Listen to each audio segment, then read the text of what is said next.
Picture this.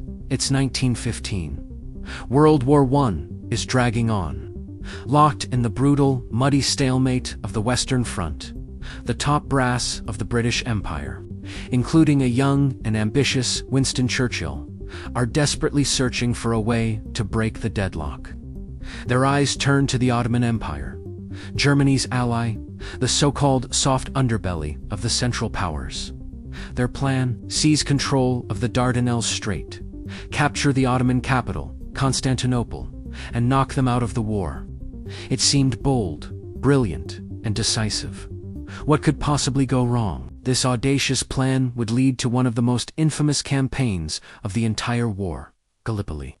A campaign that was supposed to be a swift victory, but instead became a 9-month nightmare of blood, sand, and sacrifice. The plan kicked off in February 1915, with a naval assault. A fleet of mighty British and French battleships steamed into the Dardanelles, confident their powerful guns could blast the Ottoman forts into submission. At first, it seemed to work. The outer forts were silenced, but the Ottomans were more resilient than expected. They had laid a dense web of underwater mines, and their mobile artillery batteries, hidden in the rugged hills, proved incredibly effective. On March 18th, the Allied fleet made its big push. It was a catastrophe. 3 battleships were sunk, and 3 more were crippled. The naval attack was a complete failure. With the sea route blocked, the Allies decided on a ground invasion. A massive amphibious landing was planned for April 25th. The force was a true coalition of the British Empire. Troops from Britain, France, India, and Newfoundland. But a significant portion was made up of fresh-faced volunteers from halfway across the world, from Australia and New Zealand. They were the Australian and New Zealand Army Corps, better known as the NZCs. For most of them, this would be their first taste of combat. As dawn broke on that fateful April morning, the landings began. The British forces at Cape Helles, at the southern tip of the peninsula, faced a chaotic and bloody reception. At one beach, codenamed V Beach, the troopship River Clyde was run aground to act as a makeshift pier. As the men charged down the gangways, they were met with a storm of machine gun fire from the Ottoman defenders. The sea turned red. The slaughter was immense, a horrifying preview of what was to come. Meanwhile, a few miles to the north, the NZCs were meant to land on a wide open beach. But in the darkness and confusion, something went terribly wrong. The landing boats drifted off course. Instead of a gentle shore, the Anzacs found themselves at the bottom of steep, treacherous cliffs and narrow, winding gullies. The place would become known as Anzac Cove. From the moment they hit the beach, they were under fire. The Ottoman defenders positioned on the high ground had a perfect view of the chaos below. The Australians and New Zealanders scrambled for cover, clawing their way up the thorny scrub and loose gravel of the cliffs. Their objectives were the high ridges inland, like Chunuk Bair and Sari Bair. Capturing them would have given the Allies a commanding position, but the terrain was a nightmare, and the Ottoman resistance was fierce and determined. The man leading the Ottoman defense was a brilliant and ruthless commander named Mustafa Kemal. He famously told his men, "I do not order you to attack, I order you to die. In the time which passes, until we die, other troops and commanders can come forward and take our places."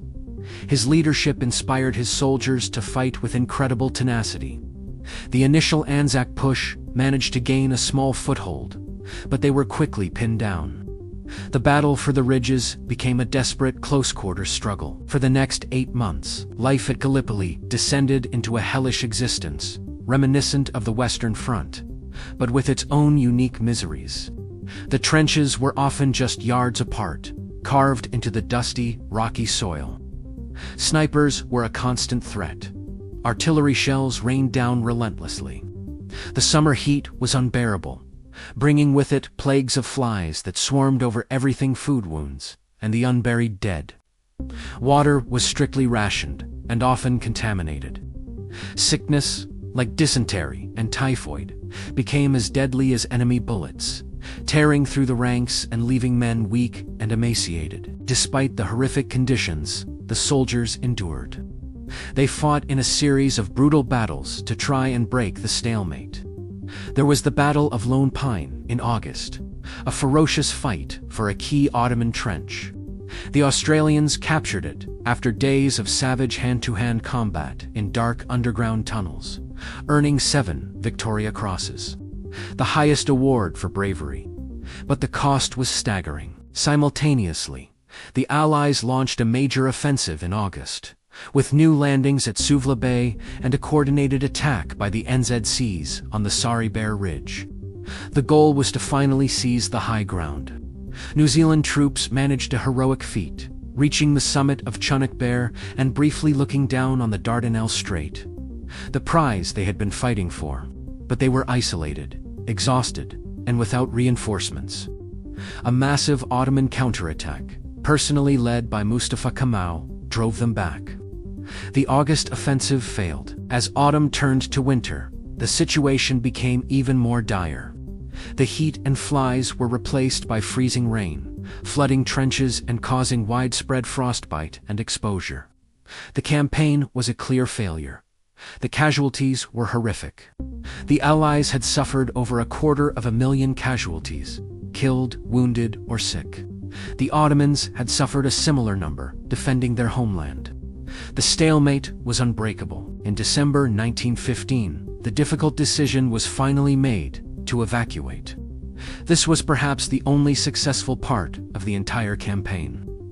In a masterfully planned and executed operation, the Allies began to secretly withdraw their troops, first from Anzac Cove and Suvla Bay, and finally from Helles in January 1916. They used clever tricks, like self-firing rifles, rigged to go off periodically, to convince the Ottomans that the trenches were still fully manned. The evacuation was completed with almost no casualties.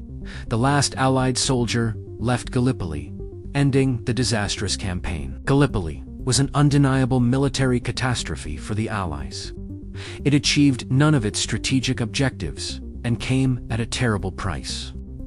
Winston Churchill, its main political architect, was disgraced and forced to resign from government. But out of this crushing defeat, something powerful was born. For Australia and New Zealand, two young nations still forging their identities, Gallipoli became a defining moment. The courage, endurance, and camaraderie shown by the Anzac soldiers in the face of such adversity became a source of immense national pride. They weren't just colonial subjects fighting for Britain. They were Australians and New Zealanders who had proven their mettle on the world stage. The qualities they displayed, mateship, resilience, and a grim, ironic humor, became central to the national character of both countries. The date of the landing, April 25th, is now Anzac Day. It is the most significant day of national remembrance in both Australia and New Zealand. A solemn day to honor not just the soldiers of Gallipoli, but all who have served and died in war.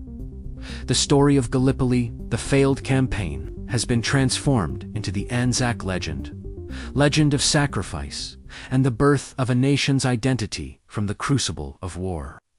It's a powerful reminder that even in the darkest of defeats, legacies of heroism and nationhood can be forged. Thank you for watching. If you found this story compelling, please consider liking the video and subscribing to our channel for more deep dives into history's most pivotal moments. See you next time.